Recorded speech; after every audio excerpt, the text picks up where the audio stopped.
Baik, saya mulai dari eh, ke- kedaruratan dalam bidang oksigen ya.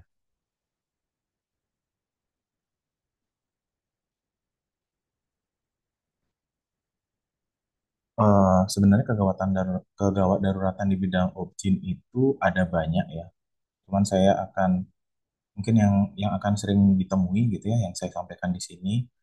Dan mungkin kuliah saya ini tidak terlalu detail atau lengkap yang memberikan karena kalau kita bahas satu persatu secara detail itu makan makan waktu banyak ya. Nanti saya harap kalian akan membaca setelah selesai kuliah ini saya akan berikan eh, satu jadi satu topik itu ada satu buku yang khusus membahas itu. Jadi saya harapkan kalian membaca lebih detail lagi di buku tersebut ya. Jadi yang pertama ini adalah kehamilan ektopik yang sebagai dokter umum kalian harus bisa mendiagnosa ya kehamilan ektopik ya. Jadi kehamilan ektopik itu adalah suatu kondisi kehamilan di mana normalnya implantasi janin itu di dalam rahim, tapi ini di luar rahim. Bisa di serviks ya, bisa di bekas luka operasi sesar sebelumnya, bisa juga di intraligamenter seperti ini, atau bisa di ovarium atau indung telur, bisa di fimbre, ampula, di ismik. Ya, paling sering itu di tuba ya, di saluran telur ini paling tinggi. Yang paling tinggi sekali adalah di ampula ya, angka angka kejadiannya. Jadi eh, tiga tanda khas untuk kehamilan ektopik itu yang pertama adalah telat haid. Jadi setiap pasien wanita sudah pernah berhubungan, kalau kalian jaga di UGD, itu pasien datang keluhannya nyeri perut, telat haid, ada riwayat pernah berhubungan atau misalnya diragukan, kita cek aja kencingnya. Kalau dia positif, kita harus pastikan itu bukan suatu kehamilan di luar kandungan ya. Jadi tanda-tandanya tiga tadi trias. Satu, kadang-kadang ada flek provaginam atau pendarahan yang tidak bergumpal ya, tidak ada jaringan daging. Yang kedua adalah telat haid, yang kedua telat haid. Yang ketiga adalah nyeri perut. Ya, itu khas sekali tandanya. Nyeri perut itu akibat apa? Akibat karena darah yang ada di dalam abdomen. Jadi di luar rahim ini, darah itu akan mengiritasi peritoneum atau selaput abdomen ya, sehingga akan menimbulkan gejala nyeri. Ya, ini secara singkat aja bahwa setiap pasien yang datang ke UGD,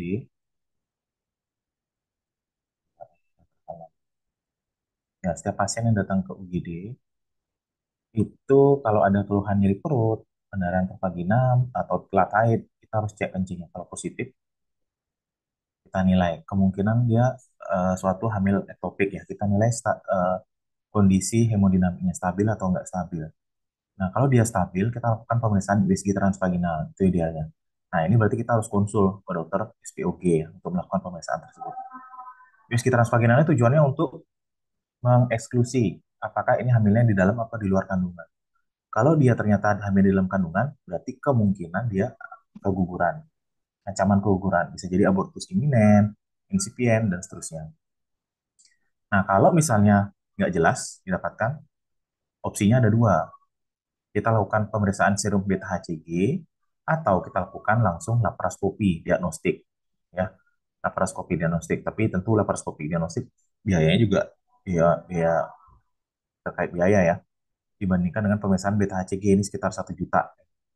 Nah, atau memang jelas kelihatan suatu kehamilan ektopik ya. Kalau memang suatu kehamilan ektopik ya berarti diobati ya, gitu ya, sesuai kehamilan ektopiknya. Nah, pemeriksaan beta HCG ini adalah untuk menilai. Jadi discriminatory level itu maksudnya gini. Jadi pemeriksaan beta HCG itu dilakukan 2 kali atau serial. Idealnya untuk kehamilan normal itu kadar beta HCG antara 1.500 sampai 2.000 baru akan kelihatan kehamilan dalam intrauterin. Kalau dia kadar beta HCG di bawah itu, jadi kita butuh pemeriksaan selanjutnya. Jadi diulang. Jadi kalau 2 kali pemeriksaan kita biaya sekitar 2 juta ya. Besoknya diulang lagi. Misalkan nih kadar beta HCG-nya 500. Besoknya itu harusnya 2 kali lipat. Kalau besoknya itu nggak 1.000, jadi misalkan besoknya ternyata pemeriksaan ulang kedua 700. Berarti itu suatu curiga, suatu kehamilan etopik gitu ya. Kalau di suatu kehamilan etopik kita USG lagi nih, mastiin lagi nih. Apakah dia suatu apa di mana lokasinya, di sebelah kanan atau sebelah kiri atau di mana. karena itu akan menentukan saat kita lakukan tindakan. Gitu ya. Oke, itu prinsipnya. Kemudian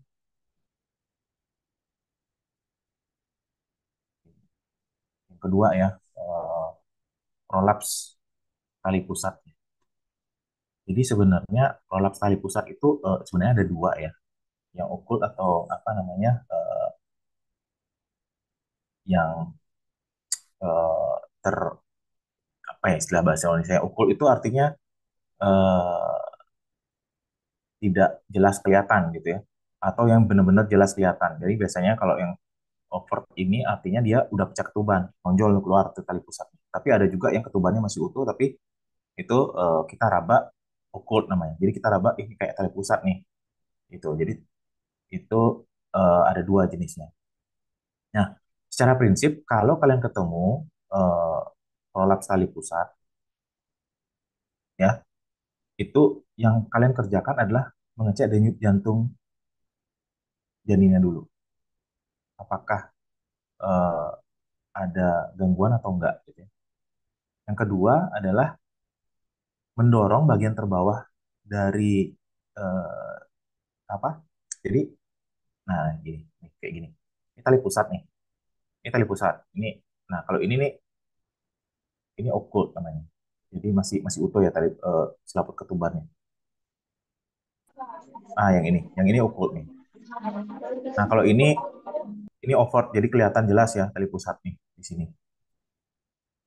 Nah, yang kita lakukan kalau yang seperti ini, kita dorong nih bagian terbawahnya dia. Jadi kepala misalnya di bawah kita dorong ke atas supaya tali pusat ini nggak terjepit kayak gini, nggak terjepit seperti ini. Kenapa? Kalau dia terjepit, pulsasi tali pusatnya nggak ada. Gitu. Yang kedua adalah menilai pulsasi masih berdenyut nggak tali pusatnya. Kalau nggak berdenyut, berarti kemungkinan bayinya bisa jadi meninggal. Gitu. Nah itu prinsipnya ya. Setelah itu apa? Tangan kalian ini tetap mendorong ke atas ini sambil teriak minta tolong untuk dilakukan operasi sesar emergency ya. Gitu. Jadi tangannya posisinya tetap mendorong ini kepala, entah itu kaki ya. Ini kan posisi contoh di gambar ini kan kepala ya. Tuh, jadi mendorong, kemudian tangan tetap di situ, ditambah lakukan investasi tentu ya, pasang infus, ABC tadi ya, sambil melakukan persiapan apa untuk dilakukan operasi sesar ya.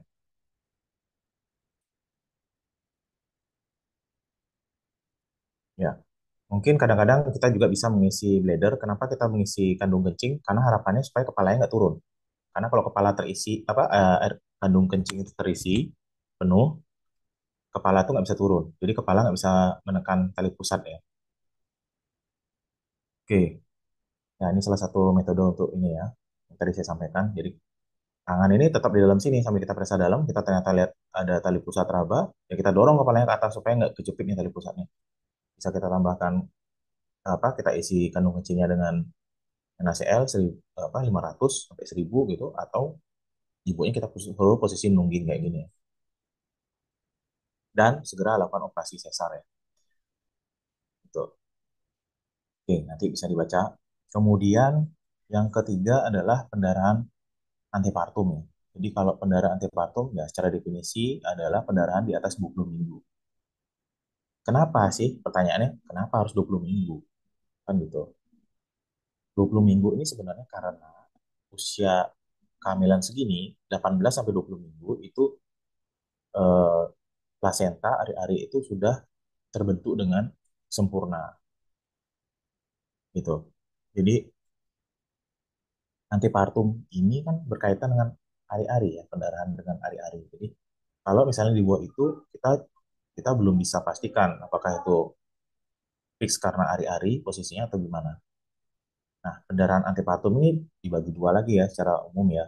Yang pertama itu adalah eh, solusio plasenta ya.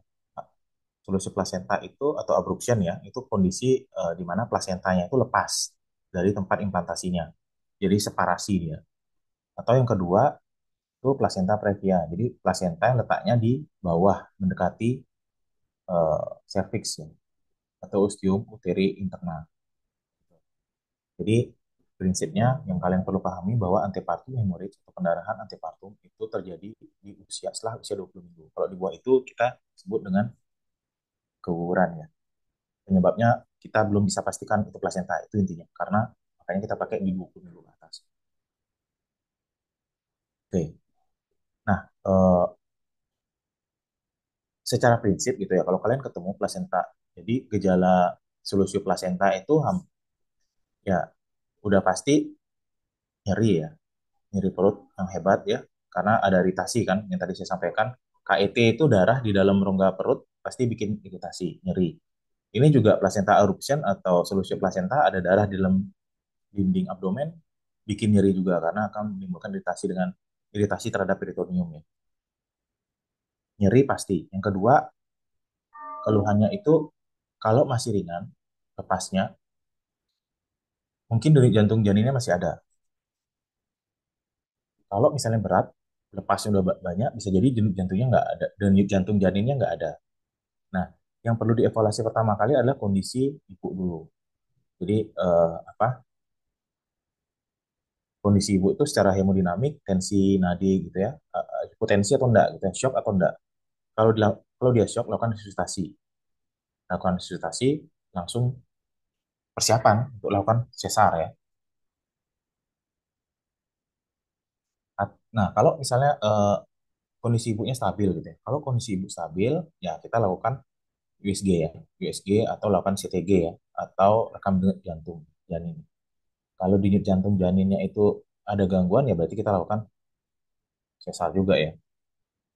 Dan selalu ingat bahwa setiap kondisi solusio plasenta akan diakhiri dengan berisiko dengan terjadinya HPP.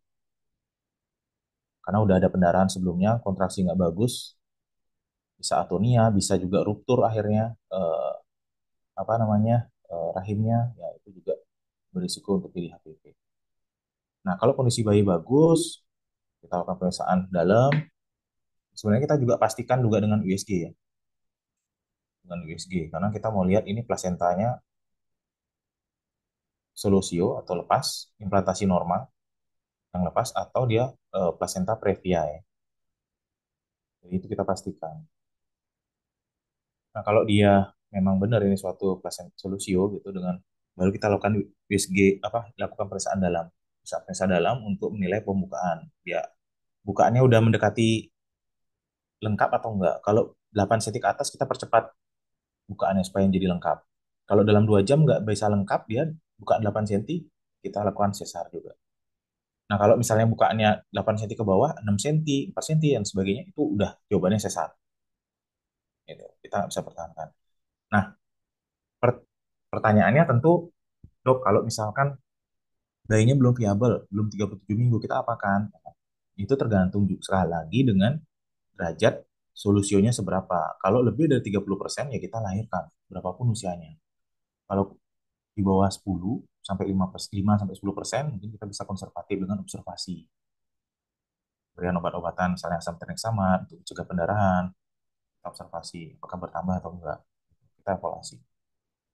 Tapi secara prinsip, kalau kalian ketemu solusio, dia bayinya yang kalian evaluasi satu, kondisi ibu, ya, kondisi ibunya stabil atau enggak. Kalau nggak stabil, apapun itu pasti dilahirkan. Yang kedua, kondisi ibu stabil. Kalau kondisi ibu stabil, kita lihat kondisi bayi. Kondisi bayi bagus, kita lihat kondisi plasentanya gimana.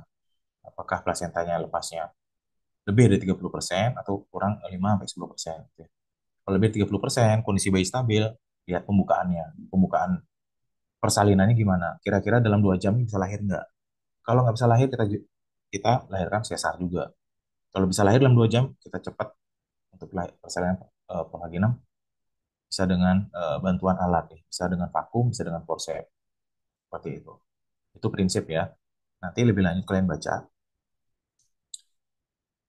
Ya, yang kedua adalah placenta accreta ya.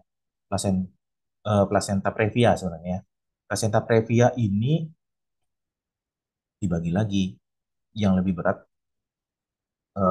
Jadi eh, ada bagian dari placenta previa itu bisa menjadi placenta accreta ya. Jadi kalau placenta previa, nggak ada gambarnya. Nah, gini, plasenta, solusio plasenta yang tadi saya jelasin, itu ari-ari itu implantasinya normal sebenarnya. Jadi, yang nggak normal tuh kalau implantasinya di dekat mulut rahim, ya. Seperti di gambar ini saya tunjukin pakai tanda panah. Nah, kalau dia implantasinya normal, terus lepas, itu namanya solusio plasenta. Tapi kalau placenta previa, implantasinya nggak normal, dia dekat jalan lahir. Nah, placenta previa itu dibagi lagi. Kalau dia menutup sepenuhnya jalan lahir, itu namanya totalis. Kalau menutup setengahnya jalan lahir, namanya placenta previa parsial. Kalau dia menutup sebagian kurang dari 50%, itu marginal namanya. Tapi kalau mendekati 2 cm, berarti placenta 2 cm dari jalan lahir, ya, tepi di sini, berarti itu placenta letak rendah. Nah, dari plasenta previa itu biasanya berisiko untuk terjadinya plasenta akreta. Apa itu plasenta akreta? Akreta, plasenta yang implantasinya sampai menembus daripada endometrium sampai bisa ke myometrium. Kadang-kadang bisa juga sampai ke perimetrium. Sampai keluar nih, sampai keluar sini. Nih, pembuluh darahnya sampai di sini nih. Di sini nih ada bladder biasanya. Nah, itu bisa sampai nembus bladder. Resikonya apa? Pendarahannya hebat kalau kita laki lahirkan. Bisa sampai motong kandung kencing dan sebagainya itu tergantung sampai kemana tuh arah pembuluh darahnya. Itu yang sekarang ini mulai sering kita akan hadapi. Karena apa? Karena angka sesar di Indonesia cukup tinggi. Itu. Nah, sebagai dokter umum, gimana nih kalian perannya? Kalian mendeteksi lebih awal. Nah, dengan cara apa dok? Dengan cara melakukan pemeriksaan screening. Nah, kita nilai placenta akreta index. Nah, kalau ada pasien, kalian misalnya kerja di puskesmas, kalian masukin scoring ini.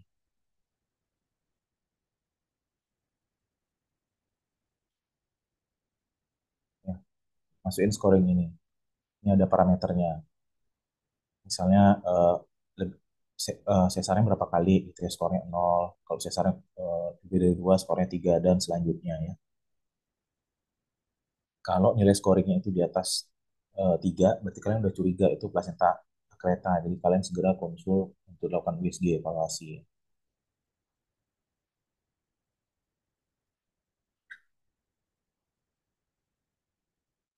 Nah, ini sebenarnya tipe plasenta akreta tadi. Plasenta akreta ini nembus sampai ke apa namanya endometrium ya. Plasenta increta itu sampai ke myometrium setengahnya ya. Kemudian plasenta percreta itu sampai myometrium, kadang-kadang sudah sampai ke perimetrium, bisa sampai ke serosa ya.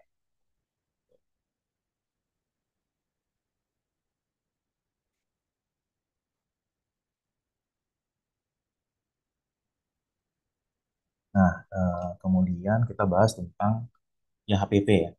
Jadi HPP ini sebenarnya kita bisa prediksi. Contoh, kita punya kasus solusio, pendarahannya seberapa banyak. Kalau HPP di atas 1000, kita udah curiga pasti akan HPP nanti eh, pasca persalinannya gitu ya. Nah, jadi kalau HPP ini sebenarnya bisa diprediksi. Kalau kalian menghadapi hati-hati, kalau kalian menghadapi solusio ataupun placenta previa akan menghadapi situasi dengan kondisi HPP ini. Nah, HPP itu dibagi secara definisi ya, nanti dibaca lagi bahwa kalau HPP itu kalau persalinan secara pervaginam itu kalau pendarahannya lebih dari 500 ya. Nah, kalau dia persalinan secara sesar itu pendarahannya lebih dari 1000 ya. Nah, HPP juga dibagi dua, HPP primer, HPP sekunder ya. Kalau HPP primer dalam 24 jam, kalau lebih dari 24 jam berarti itu sampai 3 bulan postpartum itu namanya sekunder ya. Ya, ini penyebab-penyebab HPP. Kalau HPP primer paling tinggi penyebabnya adalah atonia anterior tadi tadi ya, karena akibat misalnya pendarahan solusio plasenta, placenta previa gitu ya, yang paling tinggi. Kenapa? Darahnya banyak, karena nggak ada darah otomatis nggak ada oksigen. Tidak ada oksigen dan tidak ada glukosa yang dibutuhkan untuk kontraksi otot rahim. Dampaknya apa ya? Terjadi gangguan kontraksi, atonia, dia nggak berkontraksi dengan baik. Ya, kemudian ini bisa dibaca ya nanti ya. Penyebab sekunder ya paling sering sekunder itu adalah satu retensi, retensi eh, hari-hari ya, tes plasenta, atau endometritis, infeksi. Itu dua, itu paling sering. Ya, ini manajemen HPP ya. Manajemen HPP secara prinsip, kalau kalian ketemu, kalau ya ini udah dicurigai, begitu kalian ketemu pasien, misalnya ada solusio, pendarahannya udah 500-an, udah siap-siap untuk akan risiko HPP. Jadi harus kita evaluasi nanti begitu melahirkan bayi, gimana 4T yang tadi, tonusnya gimana, kontraksi baik apa enggak. Kalau enggak, langsung kita lakukan masas eh, apa uterus, kemudian dilanjutkan dengan pemberian ini oksitosin 20 IU per eh, dalam, bisa pakai RL ya, bisa juga pakai D5. Kalau kita pastikan dia memang glukosanya kurang, kita bisa berikan D5 juga, diberikan tetes 30 tetes. Sembari kita juga masukkan misoprostol 800 sampai 1000 ya. Bisa juga dengan apa meterginnya. Lalu bisa sambil sambil evaluasi yang lain ya. Apakah trauma gimana? Ada robekan nggak? Ternyata ada ruptur rahimnya waktu operasi. Atau misalkan lahiran normal, dia ada robekan di jalan lahir yang sampai ke uretra atau mungkin sampai ke bladder, dinding anterior apa namanya vaginanya. Nah, itu juga harus segera dilakukan penjahitan. Ini sambil satu kali jalan ini ya, bukannya satu-satu kita lihat enggak. Ini satu kali jalan, kita lihat kontraksi langsung, kita lihat juga luka jalan lahir gimana, kita lihat langsung juga saat kita lihat kontraksi, tangan kita masuk lihat eh, luka jalan lahir kalau dia persalinan pervaginam, kita masukkan juga tangan sampai ke rahim untuk meraba-raba apakah ada sisa plasenta nggak di situ. Gitu. Sembari juga kita langsung teriak minta tolong untuk melihat ke kawan kita yang ikut apa asisten atau yang ikut menemani untuk melihat apakah ada eh, untuk bisa pengambilan darah atau memang pemeriksaan lab sebelumnya gimana hasilnya. HB-nya memang rendah kah, atau mungkin trombositnya memang rendah, atau memang faktor koagulasinya ada gangguan ya. Nanti diterapi di sesuai masing-masing itu ya, itu prinsipnya. Sembari ya ini sembari lakukan resusitasi, ini berbarengan nih semua. Resusitasi, kita evaluasi ini, tonus, trauma, tisu, trombin ya.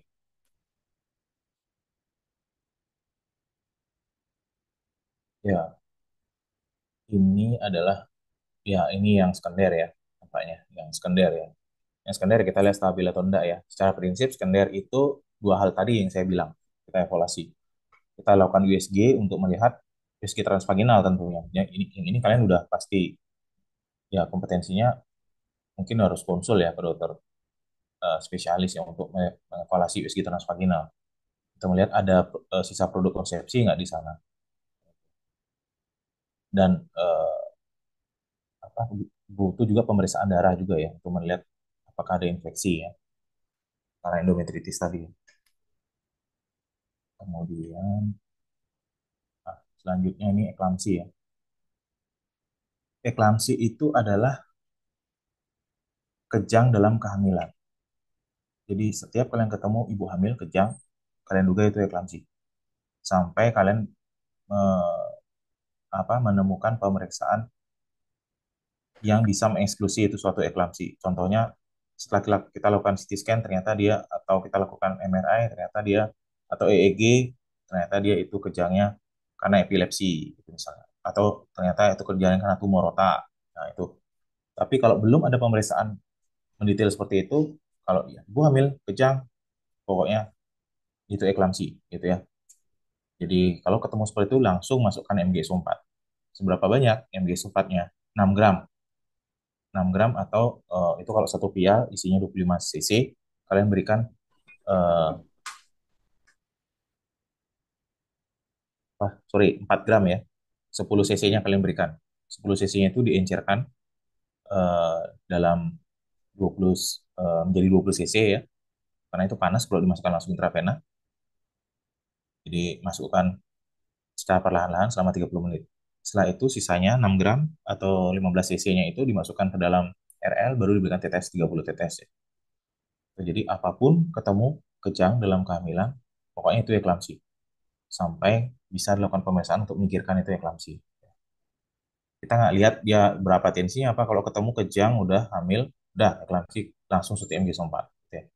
Karena yang disompat itu nggak hanya untuk fungsi ke ibunya ya, nggak hanya fungsi ke ibunya apa untuk mencegah kejang itu enggak atau mengatasi kejang enggak, tapi juga berperan ke bayinya. Dia menstabilkan fungsi otak janin. Karena kalau begitu ibu kejang itu aliran darah ke janin itu terganggu dia, bisa terjadi hipoksia otak ya, gangguan berat nanti ke janin.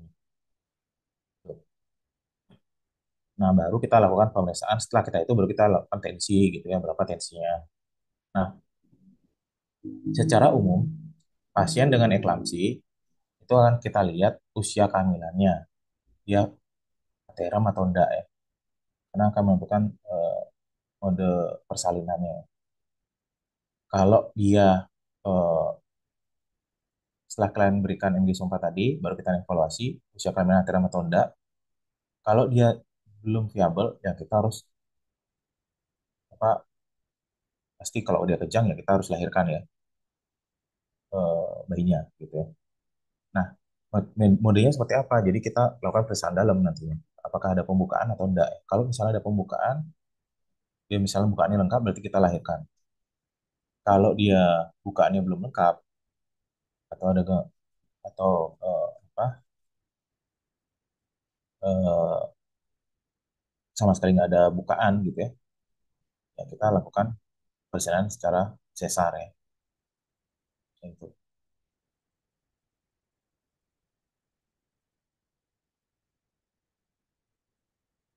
Oke, selanjutnya akut fatty liver ya. Jadi akut fatty liver dalam kehamilan ini kondisi yang berkaitan dengan kegagalan hati. Ya, kondisi ini mirip seperti HEP syndrome ya. Nah, patogenesis nanti kalian bisa baca. Secara prinsip ya, kriterianya ini nanti ada 4 kriteria yang kita lakukan. Apakah ini suatu fatty liver dalam kehamilan atau enggak ya. Kriteria pertama klinis ya, ada mual, ada nyeri perut, tanda-tanda gangguan fungsi otak ya. Jadi dia kayak kebingungan atau delirium. Kemudian secara apa laboratoris itu gangguan fungsi hati ya, STI, LT-nya meningkat, bilirubin meningkat. Semua berkaitan dengan fungsi hati ya. Apa yang diproduksi oleh hati itu akan meningkat mulai dari trombosit bisa menurun, jadi dia koagulopati, bilirubin bisa meningkat, ya itu tadi. Kemudian misalnya radiologis ada gambaran asites ya, atau hatinya itu lebih kurangnya membesar ya. Dan terakhir dengan biopsi, ini biopsi kan agak sulit dikerjakan kalau dengan operasi ya. Ya, jadi ini faktor pembedanya bahwa kalau dia akut fatty liver dibandingkan dengan head syndrome itu berkaitan dengan kondisi eklamsi tadi ya. Head syndrome itu hemolisis, low platelet count, sama low enzim liver ya, elevated enzim liver ya. Itu tanda-tandanya juga mirip, ada gangguan juga di hati, cuman kalau pada HEP syndrome itu tidak ada jaundice ya, atau kadar bilirubinnya itu lebih bisa jadi normal ya. Kalau pada AFLP ini lebih tinggi ya. Ini nanti bisa dibaca ya. Jarang banget sih ketemu AFLP ini.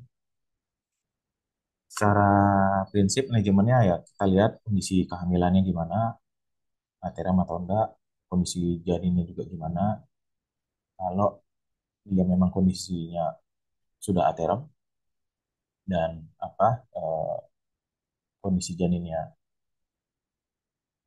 baik, kita bisa lakukan persalinan secara kondisi ibu stabil juga, kita bisa lakukan persalinan secara kita lihat bukaan juga, bukaannya sudah masuk kartu sekolah 1, kita bisa lakukan secara pervaginal. Kalau enggak kita harus segera lahirkan.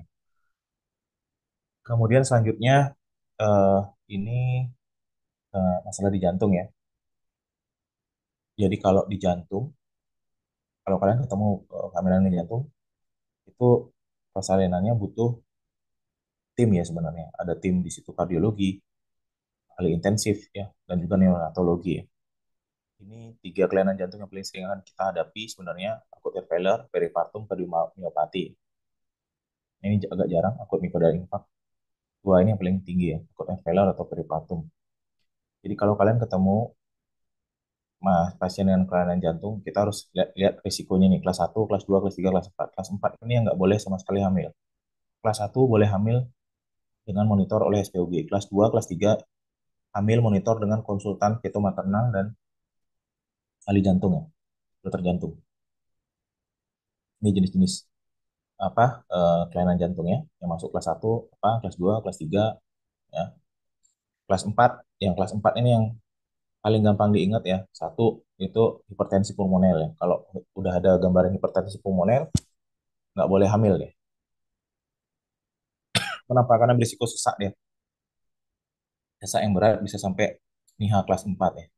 Kemudian ejection fraction dari pemeriksaan ekokardiografi ya. Kalau ejection fraction ini kurang dari 30%. Jadi kalau ibu hamil normalnya itu ejection fractionnya paling tidak 60-70%. Ini kalau 30% udah pasti nggak bisa hamil nih.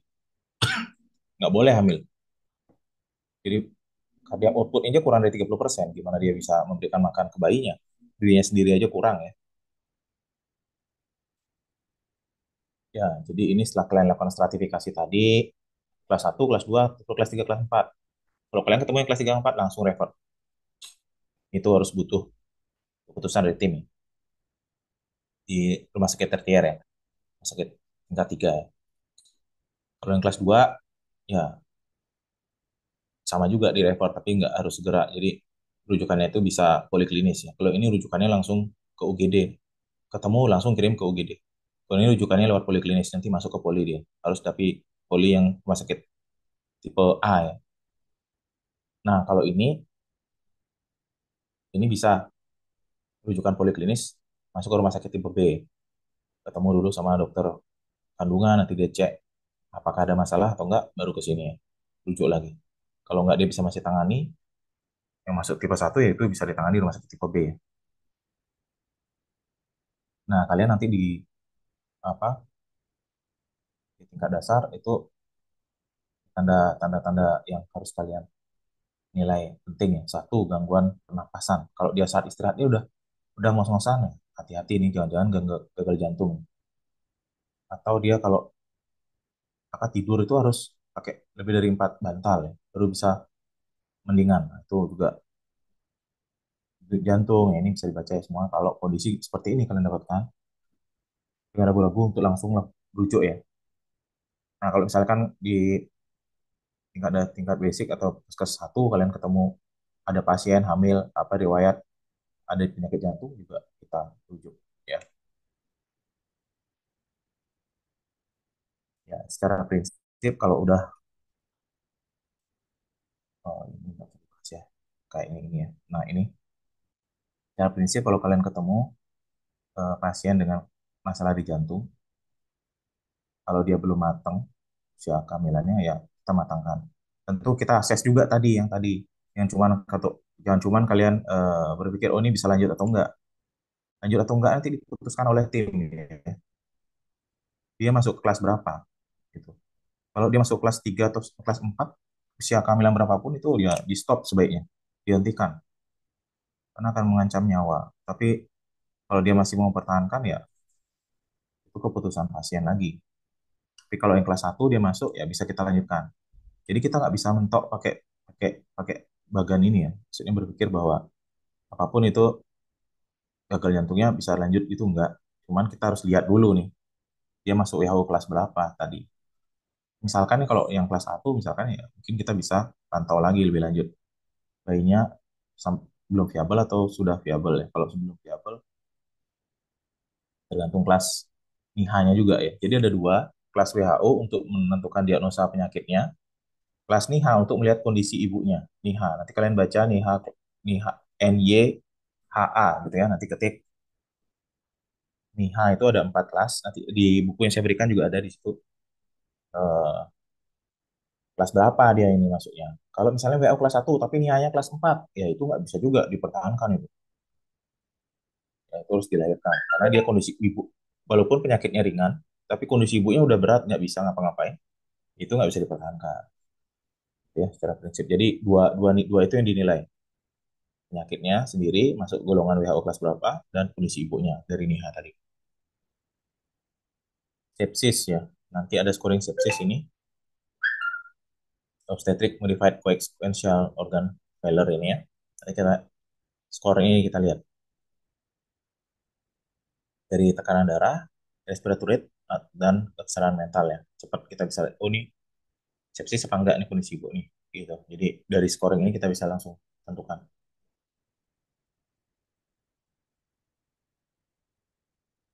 Nah, secara prinsip kalau ketemu kondisi sepsis pada ibu, tentu langsung kita resusitasi ABC tadi. Yang kedua adalah secara prinsip ambil kultur darah. Jadi darahnya diambil untuk dilakukan kultur, untuk antibiotiknya apa.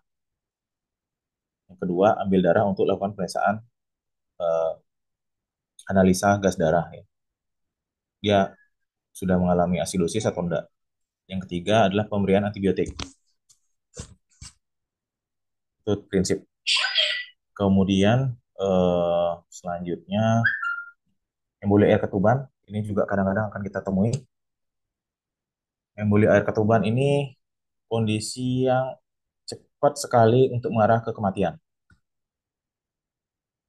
Saya pernah ketemu satu kali kasus ini di Karangasem, ya. Saya residen. Nggak sampai 1 menit, udah pasti mati. Begitu dia kita bilang duga itu ambil air ketuban, udah sampai 60 detik kemudian langsung mati. Susah banget karena begitu dia ambil air ketuban tuh sebenarnya harus kita langsung lakukan pemasangan OTT ya. Jadi apa ya OTT? Eh, Alat bantu nafas. OTT. Ini udah belajar anestesi nggak ya? Jadi kita harus bantu, kita masukkan alat bantu untuk kita bisa ambil alih itu napasannya. Kenapa? Karena ada air ketuban yang masuk ke paru-parunya dia, air ketuban si janin. Masuk ke darah, menimbulkan reaksi alergi, ya itu semua penyempitan pembuluh darah, penyempitan paru-paru, ya mati langsung jawabannya. Jadi harus langsung diambil alih untuk pemasangan ventilator. Cuman itu ya selalu yang akan sulit karena 60 detik jawabannya soalnya. Antara 1 menit susah sekali. Ya ini patofisiologinya ya. Karena ada cairan anion masuk ke dalam sirkulasi, menimbulkan reaksi alergi, inflamasi segala macam, vasokonstriksi, pembuluh darah, vasokonstriksi saluran napas, jadi shock ya, shock ke otak, shock ke mana, kemana-mana, organ dead, ya akhirnya meninggal. Ya cara penanganannya ya satu-satunya ya pasang ventilator. Cuman itu yang problemnya, kita harus menunggu dokter anestesi. Dokter anestesi nggak mungkin 1 menit langsung datang. Ini jadi problem berat ya. Memang kalau bisa kita perlu belajar juga untuk pemasangan itu ya.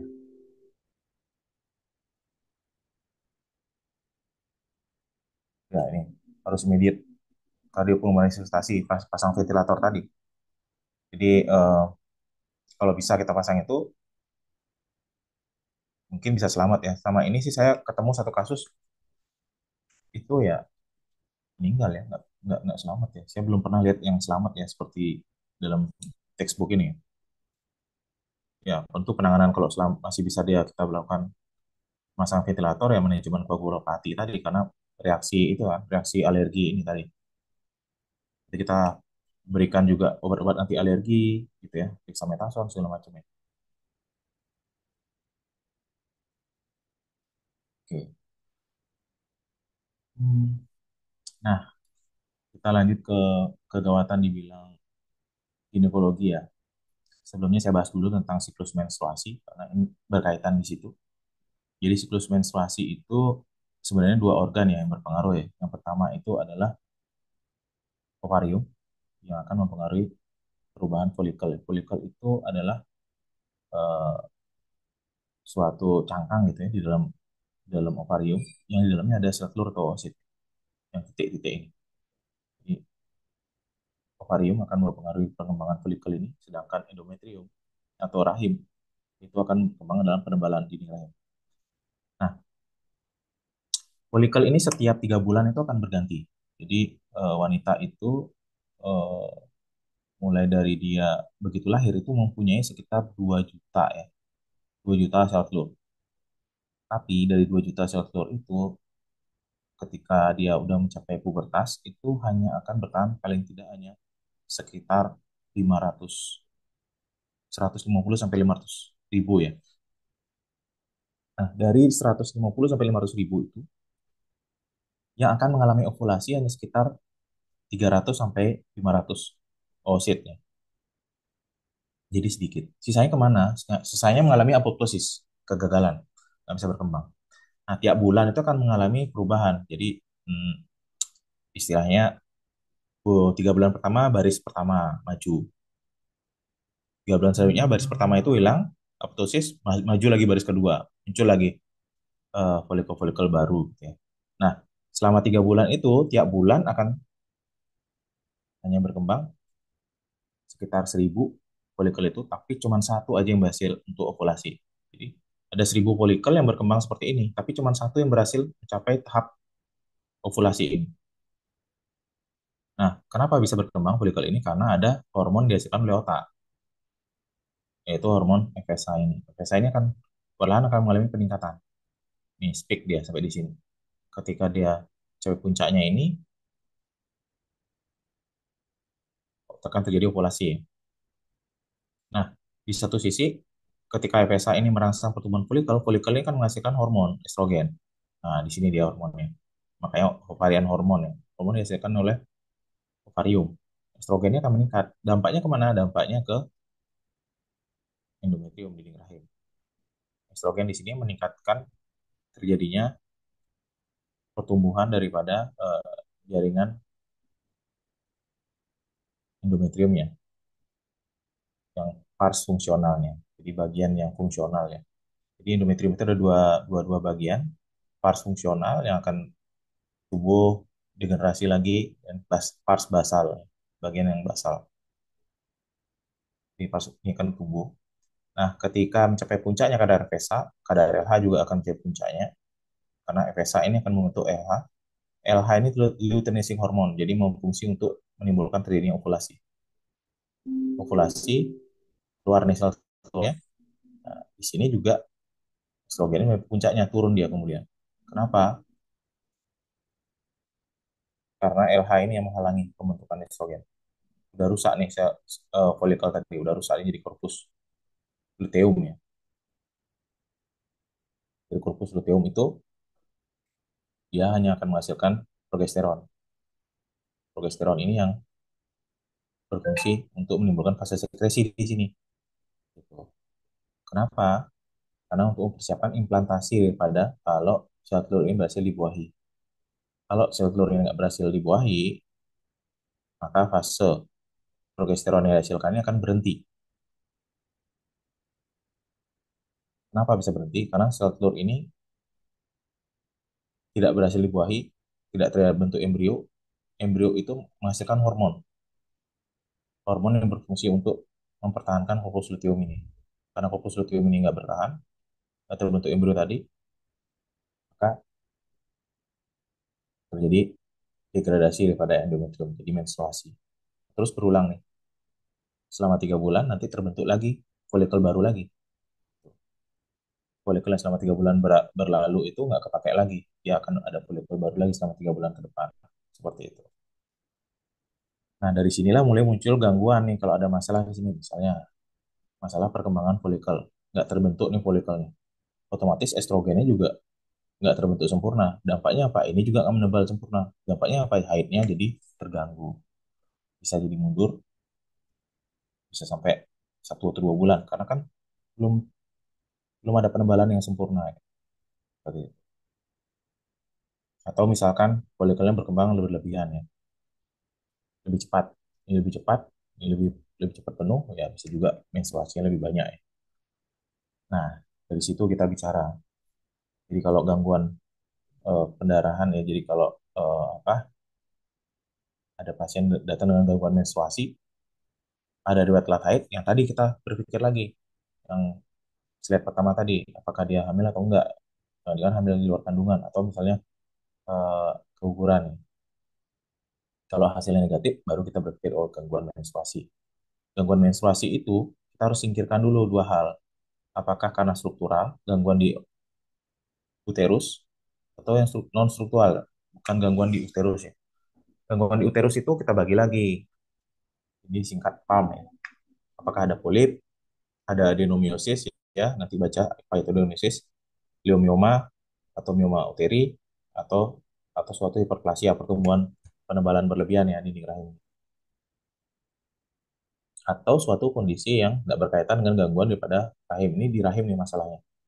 Misalnya gangguan pembekuan darah, gangguan ovulasi dysfunction yang tadi saya jelasin, atau gangguan endometrial, faktor endometriumnya sendiri yang bermasalah, atau pemakaian KB misalkan iatrogenik, dia memakai obat-obatan tertentu untuk menunda haid, ya, terganggu juga. Nah itu. Nah ini nanti dibaca yang kita lihat apa batasan normal ya, frekuensi itu setiap 24 sampai 38 hari ya, regulernya itu sekitar ya kurang lebih 2 hari sampai 20 hari ya berulang ya. Kemudian durasinya itu normalnya sampai paling lama 8 hari ya di sini. Volume pendarahannya 5 sampai 8. Nah, ini kadang-kadang susah untuk dinilai 5 sampai 80 mili ini. Jadi kira-kira itu sama dengan 2 sampai 3 kali ganti pembalut ya. Itu masih normal. Nah, ini definisi-definisi lain ya amenore nanti bisa dibaca ya. Ya, secara prinsip ya tadi saya bilang kalau ada gangguan haid, lakukan pemeriksaan kehamilan. Iya apa enggak ya hamil atau enggak ya. Kalau dia hamil ya berarti kita harus pikirkan ya apa itu KIT atau suatu keguguran ya. Nah, kalau dia apa eh, bukan hamil, baru kita evaluasi tadi strukturnya. Ada masalah nggak di rahim? Ada polip kak, atau ada adenomiosis, ada miom dan sebagainya. Gitu ya. Hmm, ya, secara prinsip kalau ketemu kasus gangguan haid tadi ya tentu kita harus menstabilkan. Jadi kenapa bisa terjadi pendarahan? Karena nggak stabil nih kadar estrogen sama progesteronnya. Bisa kita berikan estrogen dosis tinggi untuk mempertahankan ketebalan ini, atau kita berikan progesteron untuk menimbulkan fase sekresi. Jadi supaya berhenti pendarahannya. Ada dua mekanisme ya. Nah, pemberian estrogen itu bisa dengan estrogen equine konjugasi atau bisa dengan estradiol valerat gitu ya. Yang penting dosisnya tinggi. Kalau yang valerat mungkin kita berikan 4 miligram. Kalau yang equine konjugasi kita bisa berikan sampai 2,5 miligram. Atau yang paling simpel yang dijual bebas ya progesteron. Kita bisa berikan misalnya norepinephrine 5 miligram, dosisnya 2 kali sehari selama 10 hari, atau kita bisa berikan apa injeksi juga bisa juga kayak gini contohnya kita berikan depo provera langsung kita juga bisa ya kita berikan. Setelah itu baru diatur siklus haidnya ya, diatur selama 3 bulan sambil mencari problemnya tadi penanganannya. Apakah memang ada karena polip, polipnya berarti harus diangkat.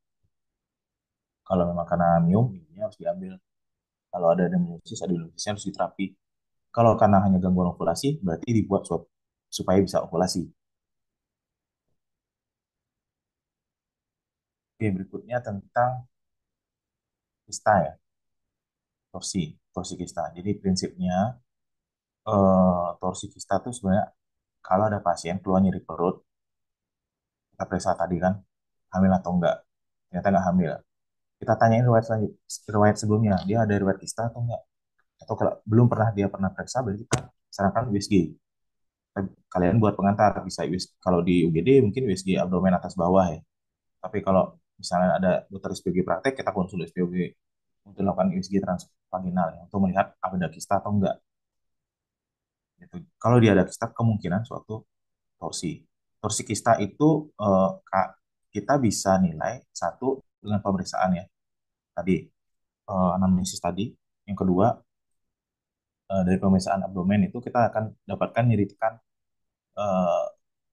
apa nyeri rebound tenderness ya, atau kalau kita tekan perutnya kita lepas nyeri banget. Nah, definisi nyerinya itu kita pakai scoring fast namanya, visual analog score. Kalau nyerinya di atas 7, ya kita curiga itu suatu torsi. Nah, prinsipnya sih penanganannya secara apa operasi ya.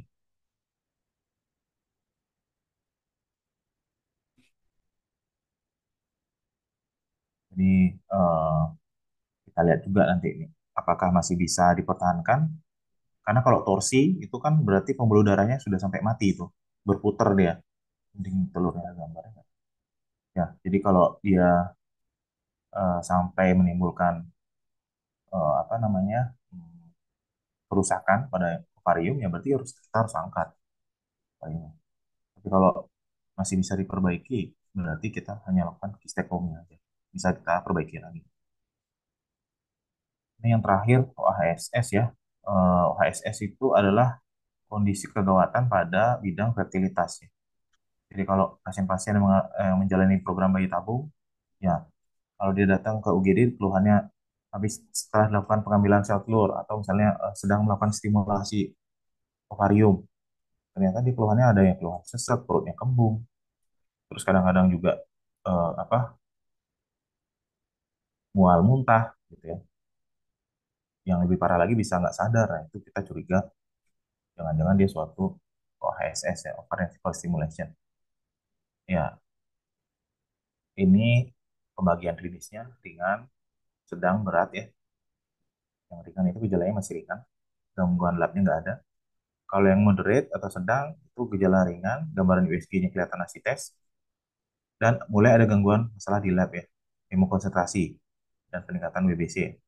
Kalau yang berat, nah itu udah mulai ada gambaran-gambaran asid selain asites tadi, misalnya gambaran cairan di paru, kencingnya udah sedikit, gitu ya, nggak ada produksi kencing, dan lab juga mulai terganggu nih, terutama elektrolitnya yang terganggu. Kita lihat nih natrium sama kalium. Kalium di atas 5, kalau di atas 7 orang mati ya. Di atas 5 kaliumnya, kemudian natrium itu kurang ya, di bawah 135 ya. Berarti ini udah berat gejalanya. Kalau yang berat ini udah masuk ke ICU. Apalagi yang kritis ya. Yang kritis ini udah pasti ICU juga ya. Berat sama kritisnya ICU. Ya tentu penanganannya kalau yang ringan ya kita konservatif ya. Kita follow up. Kalau yang berat kita masukkan ICU. Kita pantau produksi cairannya.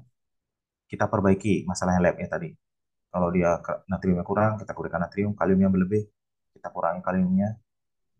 Kemudian eh, cairannya kita ambil. Nah, prinsip itu ya. Bila perlu mungkin kita lakukan operasi. Saya jarang ketemu sampai yang ke operasi ya. Kalau yang berat pernah, jadi kita masuk ICU, pantauan di situ. Nah, ini saya sekilas tentang ini ya apa chart ini ya di Modified Early Obstetric Warning System. Jadi MEOS ini nanti mungkin kalian akan temukan masing-masing rumah sakit pasti punya chart ini tapi dengan model yang berbeda tapi hampir mirip. Jadi ada beberapa parameter yang akan dinilai. Yang merah ini udah berbahaya, yang kuning ini hati-hati, yang hijau ini aman ya. Jadi scoringnya nanti dilihat dari parameter dibaca ya. Scoring ini. Jadi kalau scoringnya itu 7 kalian dapatkan. Jadi pas apapun itu pasien nih, yang tadi saya bahas, dihitung skor MEOS-nya kalau masuk UGD. Kalau skor MEOS-nya ini di atas 7 berarti pos penanganan kalian tuh udah pasti dia masuk ke ICU. Kalau dia scoring MEOS-nya ini 5 sampai 6, kalian masukkan ke ruang observasi obstetri namanya. Nah, kalau skor MEOS-nya itu 1 sampai 4, nah itu boleh tuh dimasukin ke ruang biasa. Nah, itu prinsipnya. Jadi habis penanganan nih pasien ini dibawa kemana nih? Habis dari UGD. Kalau kalian udah tangani ini pasien ke ruang rawat inap biasa, ke ruang observasi obstetri atau udah ke ICU nih pasien. Itu kadang-kadang kita kan bingung sebagai dokter ya. Ini bawain kemana nih pasien? Nah ini pakai skor Miosi nih. Kalau misalnya skornya udah 7 udah pasti, oh ini jawabannya ke ICU nih pasien. Gitu ya. Oke, ini bahan pertama. Bahan kedua, sampai tadi ada pertanyaan dulu nggak ya? Sebelum saya lanjutkan.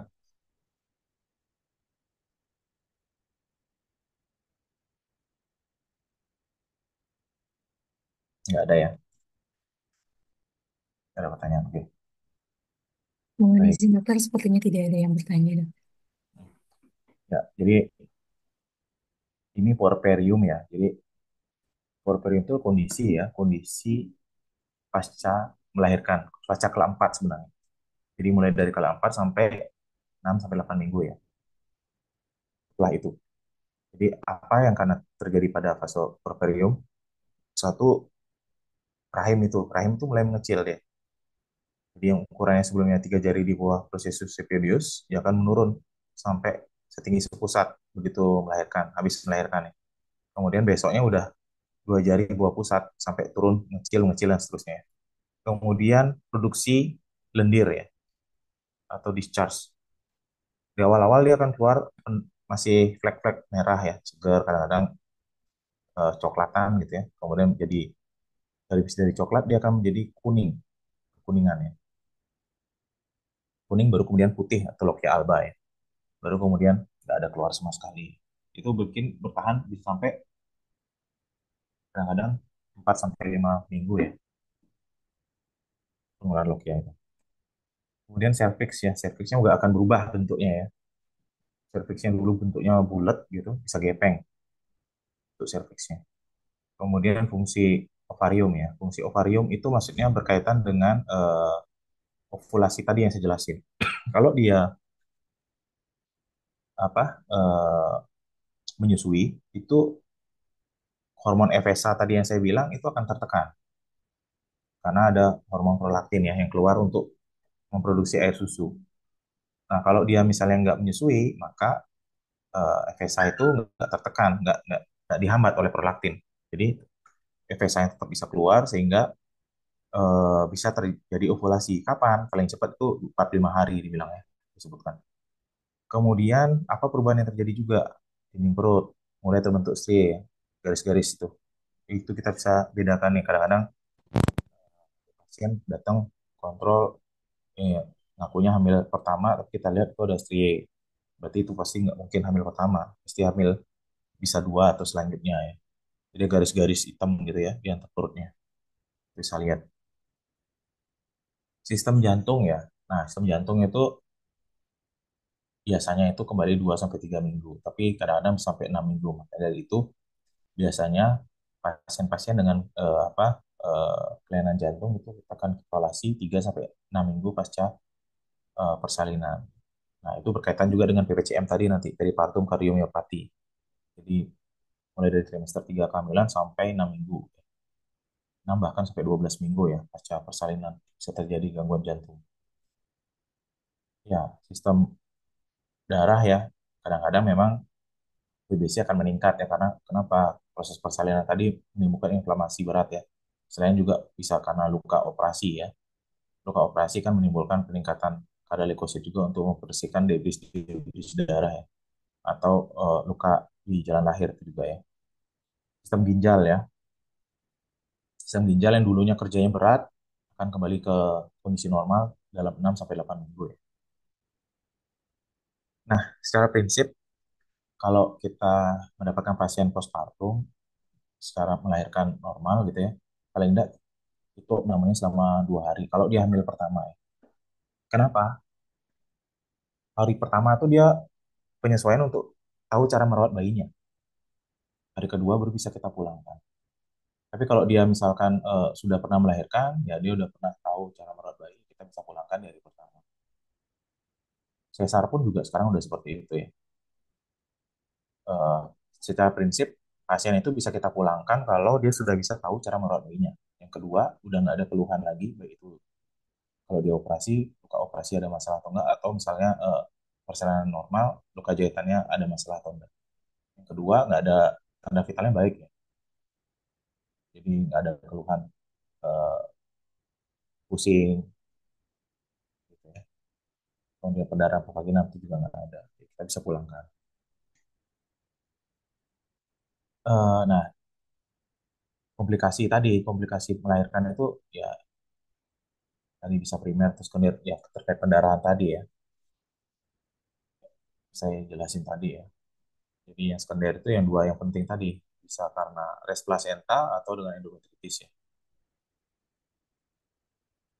Hmm, ini sih yang paling sering ditanyakan pasien payudara ya. Payudaranya itu kalau ibu melahirkan itu kita udah mulai jelasin dia payudaranya apakah putingnya masuk ke dalam atau enggak itu harus kita jelaskan gimana caranya mengeluarkan putingnya supaya dia bisa karena kalau puting masuk ke dalam itu nggak bisa tuh memberikan ASI dengan baik ya. Jadi gimana caranya mengeluarkan putingnya itu dijelaskan masas payudara seperti apa. Nah itu kalau enggak bisa jadi payudaranya bengkak atau engorgement namanya. Jadi bengkak dulu. Kalau bengkak itu lama-lama bisa jadi mastitis dia meradang, bisa jadi abses akhirnya. Gitu. Jadi perlu dijelaskan pasien perawatan payudara itu penting. Imunisasi ya vaksin kalau kita ketemu pasien nanti resusnya negatif, ternyata bayinya positif resusnya ya kita berarti sarankan dulu pemberian anti atau rogan ya, anti imunoglobulin D ya. Tuh, karena akan berisiko untuk kehamilan keduanya bisa terjadi rejeksi ya. Kemudian fungsi ya kadang-kadang sembelit juga dikeluhkan ya oleh ibu pasca melahirkan ya. Kita harus jelaskan kalau fungsinya itu akan kembali normal ya. Jadi kadang-kadang dok saya udah habis melahirkan kok pas kontrol lu bilang belum pernah BAB gitu ya. Ya, itu kita harus jelaskan juga dengan baik ya. Perawatan perineum juga kita jelaskan jangan sampai basah ya, harus kering setiap habis kencing ataupun habis BAB harus dibuat kering ya. Kontrasepsi ya. Nah, yang penting ini aktivitas seksual ya. Aktivitas seksual itu dijelaskan bahwa sebaiknya jangan berhubungan dulu ya, minimal 2 minggu ya. Kadang-kadang kalau operasi sesar itu mungkin butuh waktu sampai sebulan ya. Nah, beberapa yang kondisi yang bisa kita hadapi kalau pasien kondisi porperum itu adalah yang pertama itu infeksi. Infeksi pada pelvis ya, bisa karena infeksi luka jahitannya, bisa juga karena infeksi akibat sisa plasenta yang mengendap di situ atau pertolongan persalinannya nggak bersih ya. Yang paling sering akan menyebabkan infeksi pada rahim ya, si uterus ya. Bakteri yang paling sering macam-macam, tapi yang paling sering itu gram negatif biasanya. Karena dari dekat dengan anus kita, jadi dari sana biasanya. Makanya pemberian antibiotik juga penting ya. Nanti patogenesis bisa dibaca, ya ini antibiotik. Antibiotik yang kalau kita ketemu demam atau peripheral infection tadi, antibiotik gold standarnya adalah pemberian clindamycin dan gentamicin ya. Tapi di era BPJS itu clindamycin mahal ya, nggak bisa ditanggung. Jadi kita akan berikan ampicillin, metronidazole ditambah dengan gentamicin. Ampicillinnya dosisnya 3 kali 1000 miligram, kemudian gentamicin itu 1 sampai 2 ya, kali 80 miligram, dan juga metronidazole ya, 3 kali 500 miligram. Sekalian kita juga tadi saya jelasin, setiap kalian ketemu pasien dengan infeksi, udah pasti ambil darah untuk melakukan kultur darah. Jadi kita tahu dari situ antibiotik yang sesuai apa kuman yang sesuai akan kita berikan.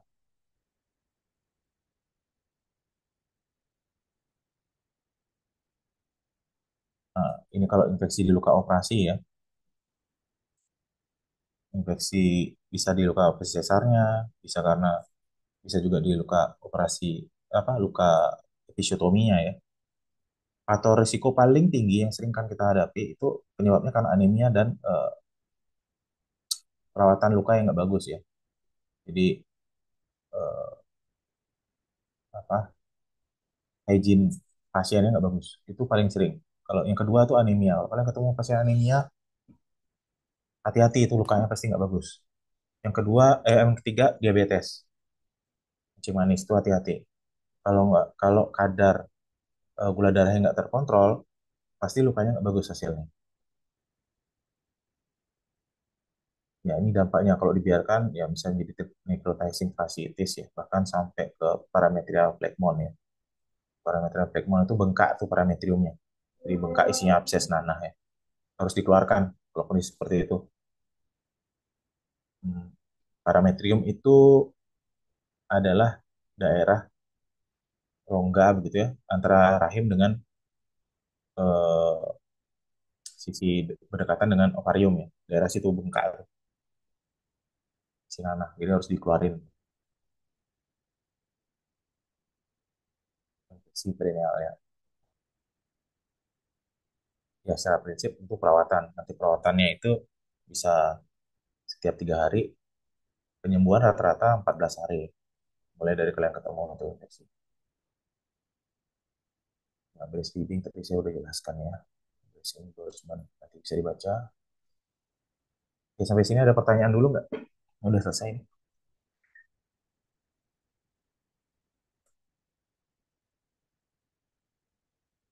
Ada. Nanti bahan materi yang kalian baca, saya harapkan kalian baca ya. Nanti saya kirimkan ke Fortinya ya. Siapa tadi namanya ya? Mohon izin saya, dokter. Ya, nanti saya kirim ke PA-nya ya. Iya, dokter. Syarat syarat mungkin kuliah saya ini nggak terlalu apa ya, baik ya. Jadi saya harap kalian membaca dan bisa membantu ya memahami. Ada yang bertanyakan?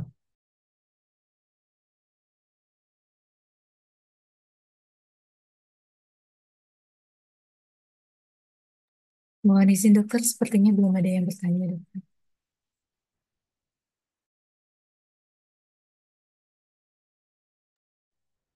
Oke, kalau gitu saya akhiri ya kuliah hari ini. Terima kasih. Baik, terima Selamat kasih siang banyak. ya. Selamat siang, dokter. Selamat siang, dokter.